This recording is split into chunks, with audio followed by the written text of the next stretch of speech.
नमस्कार। ब्रिटेन के संविधान के अंतर्गत आज हम जिसे स्थायी कार्यपालिका कहा जाता है उस लोक सेवा का अध्ययन करेंगे। लोक सेवा का अर्थ है सरकार के द्वारा जो कानून बनाए जाते हैं उन कानूनों को लागू करने वाले लोगों का समूह।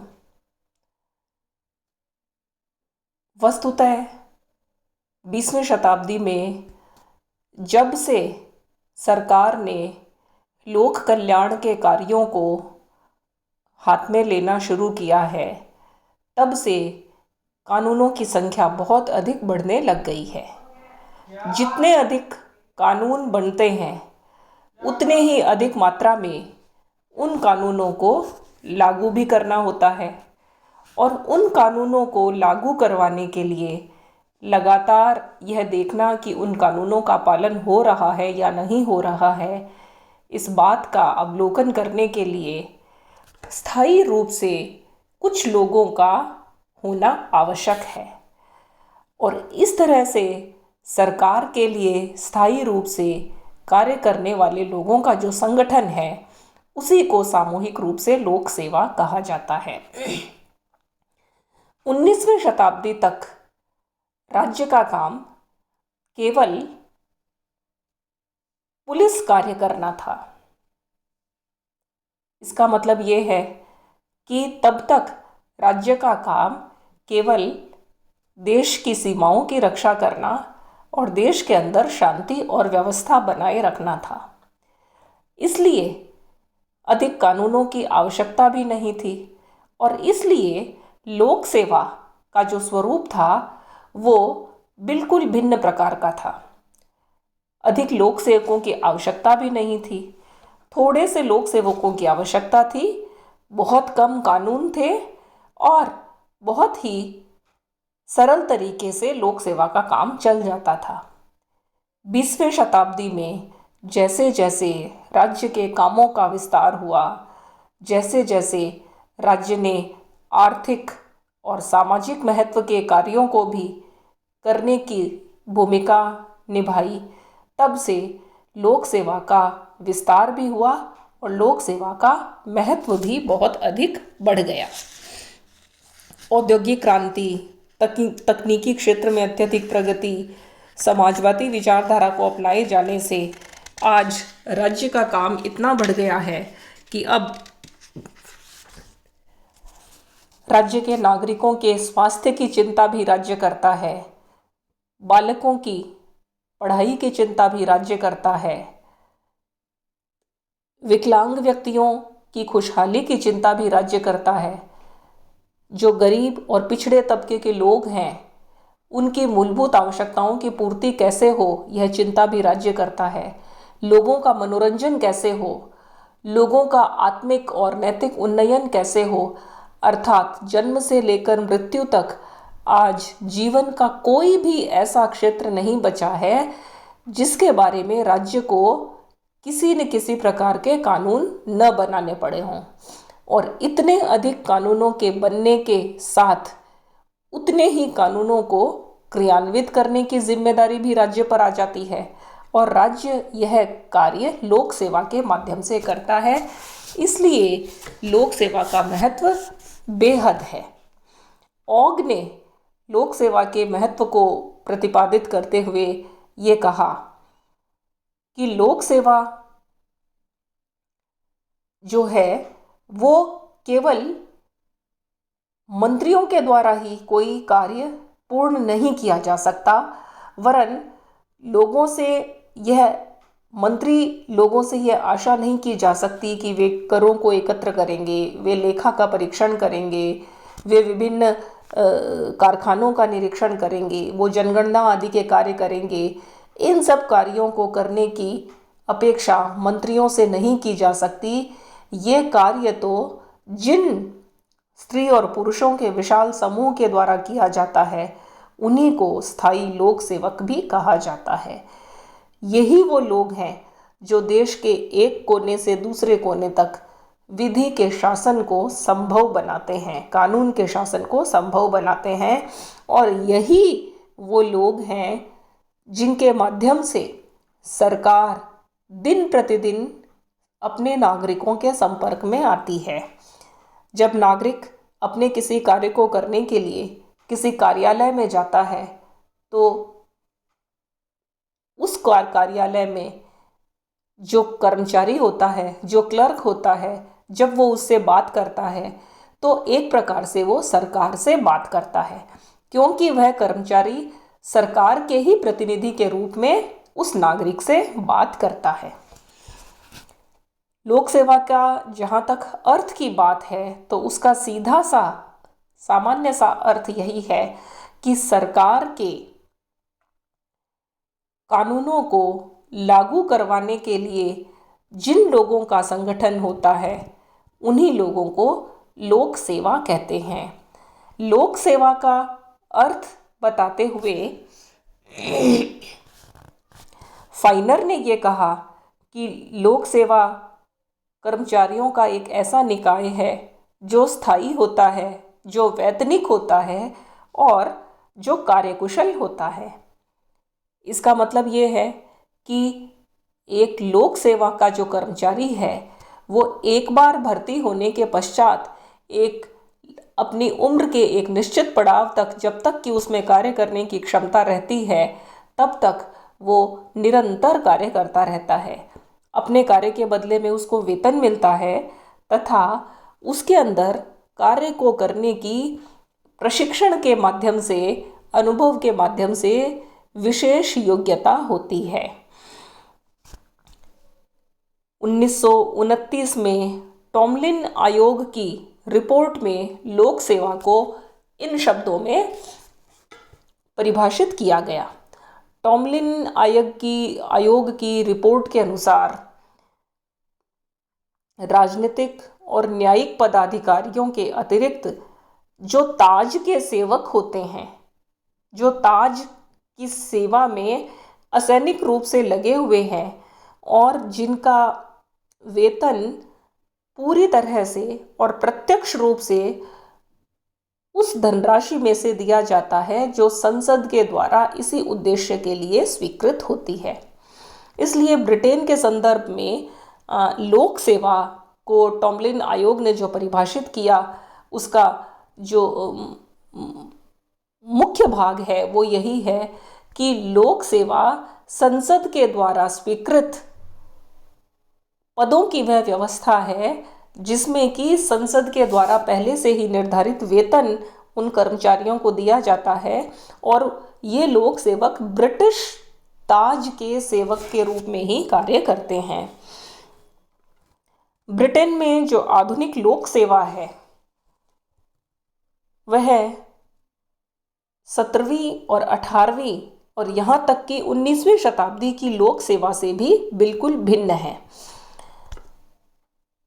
वर्तमान में 20वीं शताब्दी की जो लोक सेवा है उसका विकास राज्य के लोक कल्याणकारी स्वरूप के उदय में आने के पश्चात हुआ है और अब राज्य के कार्यों को संपादित करने के लिए विशेष योग्यता और विशेष प्रकार के कार्यों को करने वाले लोक सेवक होते हैं, जिनकी विशेषताएं कुछ इस प्रकार हैं।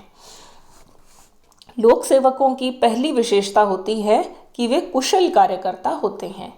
यहाँ पर कुशल का अर्थ है कि अपने कार्य को विशेष योग्यता के साथ प्रशिक्षण के पश्चात करने की योग्यता, यानी कि वे तकनीकी रूप से जानते हैं कि हमें अपना कार्य किस तरह से करना है, किस विधि से करना है और उस विधि और उस प्रकार से ही उस कार्य को करने वाले सभी लोग एक समान एक प्रकार का प्रशिक्षण प्राप्त करते हैं।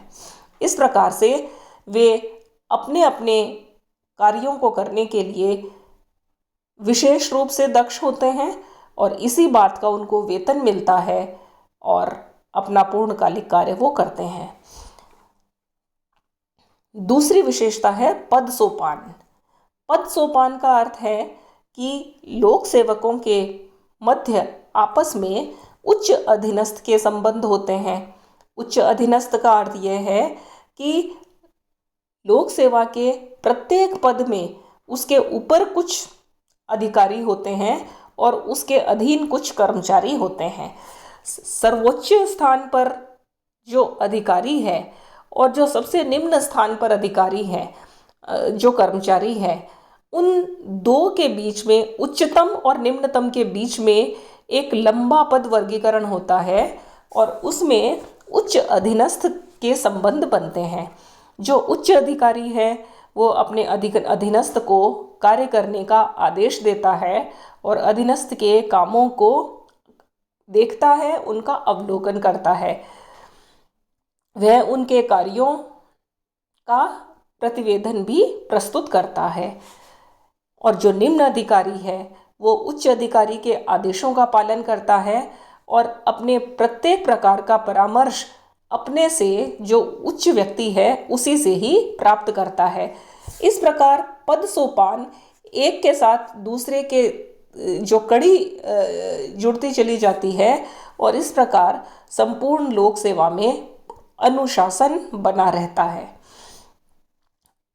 पद सोपान के अंदर इस बात को भी तय किया जाता है कि किस व्यक्ति का पदोन्नति किस तरीके से होना है और वो अपनी ही पंक्ति के उच्च पद में उसकी पदोन्नति होती है।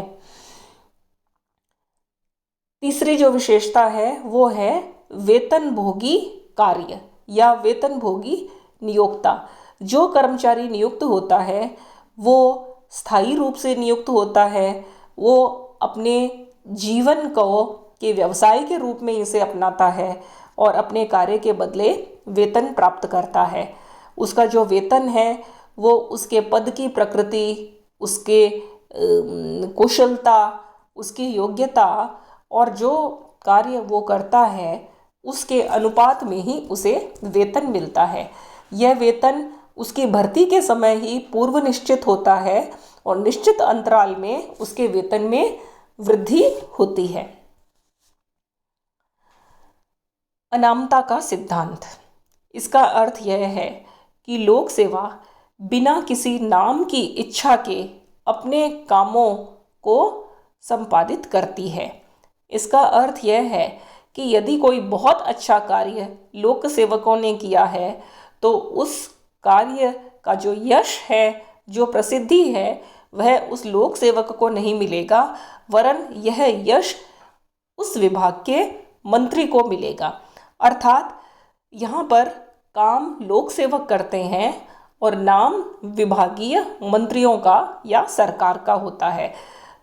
वास्तव में लोक सेवकों की जो उपलब्धियां हैं वो सरकार की उपलब्धियों के नाम से गिनाई जाती हैं।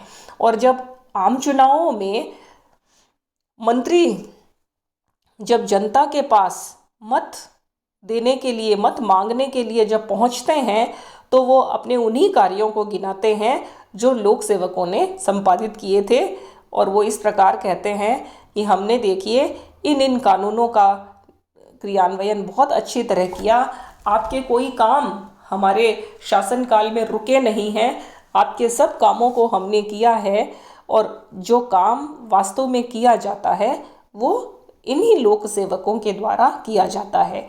इस प्रकार लोक सेवक बिना सामने आए पर्दे के पीछे रहकर और बिना नाम की आकांक्षा के ही निरंतर अपने कार्यों को करते रहते हैं।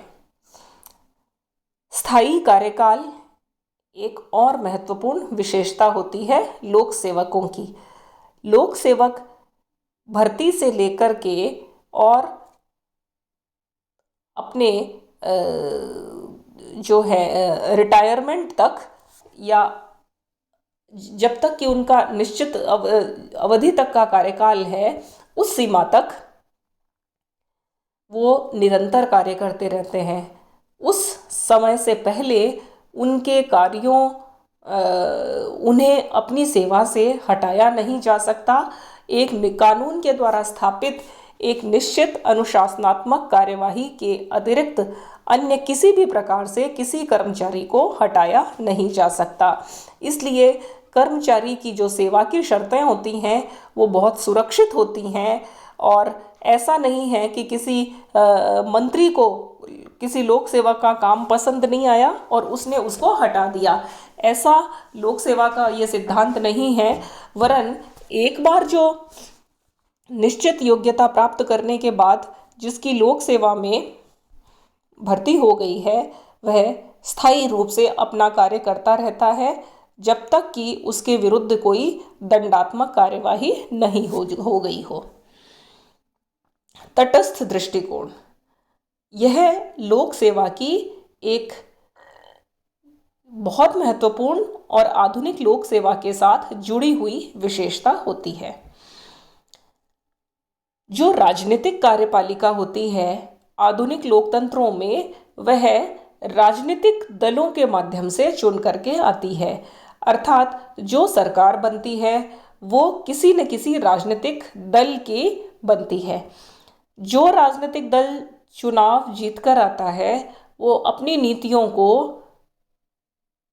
और अपनी योजनाओं को लागू करना चाहता है, और अगले आम चुनावों में यदि किसी दूसरे राजनीतिक दल की सरकार बनेगी तो वह पुरानी नीतियों को हटा करके अपनी नीतियों को लागू करना चाहेगा।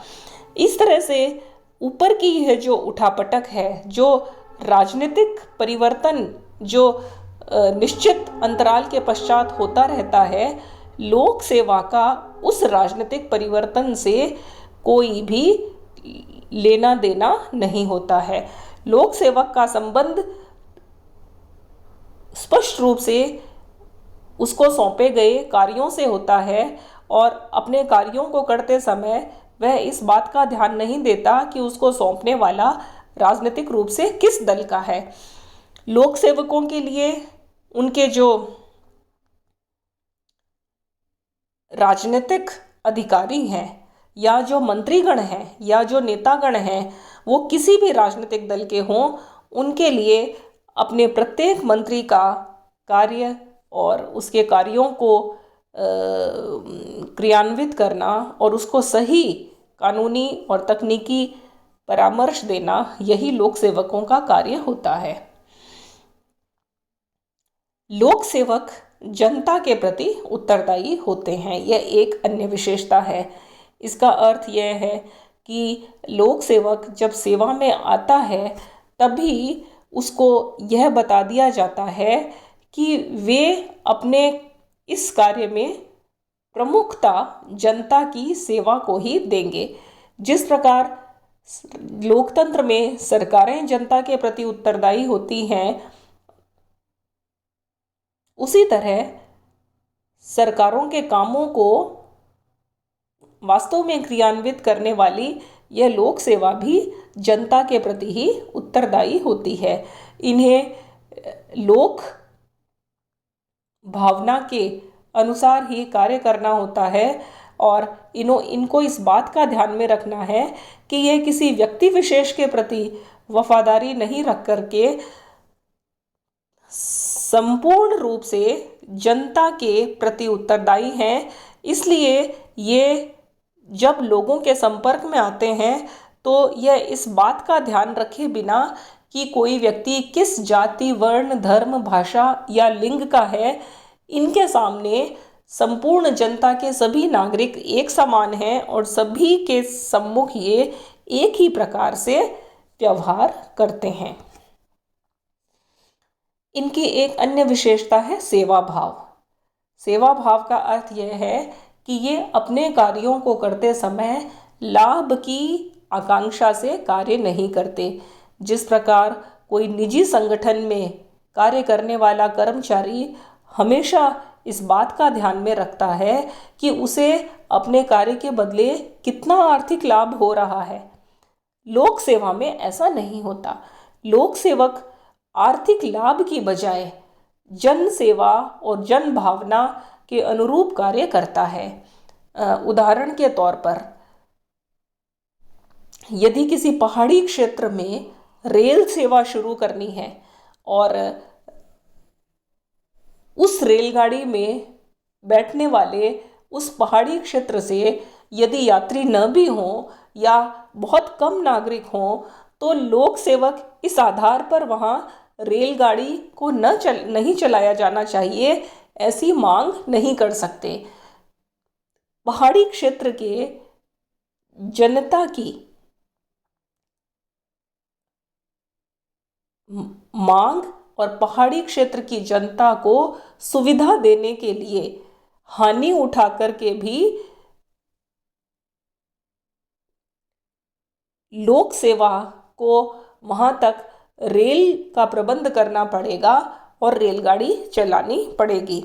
इस प्रकार से बहुत सारे क्षेत्र ऐसे हैं जहां पर सरकार को कोई भी लाभ नहीं होता, वित्तीय लाभ नहीं होता, किंतु फिर भी हानि उठा करके भी लोक सेवकों को जनता के हित के लिए वो कार्य करने पड़ेंगे। और आखिरी विशेषता है प्रशिक्षित नियोक्ता।